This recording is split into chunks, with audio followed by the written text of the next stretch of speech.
হযরত ওয়াসি ইবনে হারব রাদিয়াল্লাহু তাআলা আনহুর ইসলাম গ্রহণের ঘটনা। রাসূল সাল্লাল্লাহু আলাইহি ওয়াসাল্লাম হযরত হামজা রাদিয়াল্লাহু তাআলা আনহুর হত্যাকারী ওয়াসি ইবনে হারব রাদিয়াল্লাহু তাআলা আনহুর নিকট ইসলামের দাওয়াত দিয়ে পাঠালেন।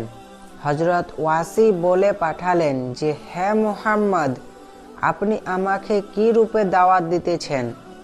অথচ আপনি বলেছেন যে ব্যক্তি হত্যা করে, শিরিক করে অথবা জিনা করে সে দোজখে যাবে।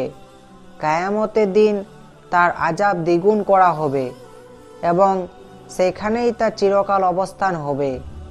আর আমি তো এই সকল কর্ম করেছি। আপনার নিকট আমার জন্য শাস্তি থেকে বাঁচার কোনো পথ আছে কি না? তখন আল্লাহ তাআলা এই প্রশ্নের উত্তরের জন্য একটি আয়াত নাজিল করলেন, যেটার অর্থ হচ্ছে, কিন্তু যে ব্যক্তি তওবা করেছে এবং ঈমান এনেছে ও নেক আমল করেছে, এই সকল লোকদের গুনাহগুলিকে আল্লাহ তাআলা নেকি দ্বারা পরিবর্তন করে দিবে। আর আল্লাহ তাআলা অত্যন্ত ক্ষমাশীল ও অতি দয়াবান। তৎপর ওয়াসি রাদিয়াল্লাহু তাআলা আনহু বললেন, হে মুহাম্মদ, তওবা ও ঈমান নেক আমল এই শর্ত বড়ই কঠিন, হয়তো আমি যথাযথভাবে সেটাকে পালন করতে পারবো না। তার এই কথায় আল্লাহ তাআলা আরেকটি আয়াত নাজিল করলেন, যেটির অর্থ হচ্ছে, আল্লাহ তাআলা শিরিক গুনাহ মাফ করবে না, তবে শিরিক ছাড়া সকল গুনাহ যাকে ইচ্ছা মাফ করে দিবে।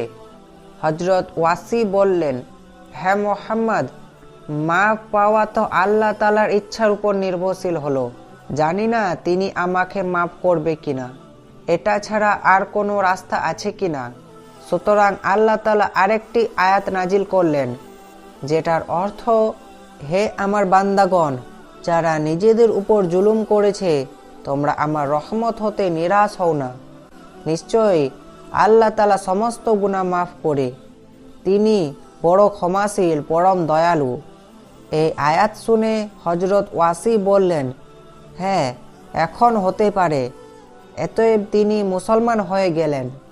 লোকেরা বলল, ইয়া রাসূলুল্লাহ, ওয়াসি যে গুনাহগুলি করেছিল আমরাও তা করেছি, তবে কি আমাদের জন্য এরূপ হবে? রাসূল সাল্লাল্লাহু আলাইহি ওয়াসাল্লাম বললেন, হ্যাঁ, এটা সব মুসলমানদের জন্য। তখন কতগুলি মুশরিক যারা হত্যা ও জিনা বেশি পরিমাণে করেছিল, তারা হযরত মুহাম্মদ সাল্লাল্লাহু আলাইহি ওয়াসাল্লামের নিকট এসে বললেন, আপনি যা কিছু বললেন এবং আমাদেরকে দ্বীনের দাওয়াত দিলেন সেটা অতি উত্তম, কিন্তু আমরা যে গুনাহের কাজ করেছি ওর কোনো কাফফারা আছে কি না? যদি বলতেন তবে ভালো হতো। এরপর একে একে সব মুশরিকগণ আল্লাহ তাআলার কাছে তওবা করল এবং ইসলাম গ্রহণ করল। প্রিয় দর্শক, এটা ছিল আজকের আমাদের ঘটনা। এই ঘটনাটি আপনাদেরকে কেমন লাগলো নিশ্চয়ই জানিয়ে দেবেন। আজকের জন্য এতটাই। ইনশাআল্লাহ আরেকটা ভিডিও নিয়ে আপনাদের সঙ্গে আবার সাক্ষাৎ হবে।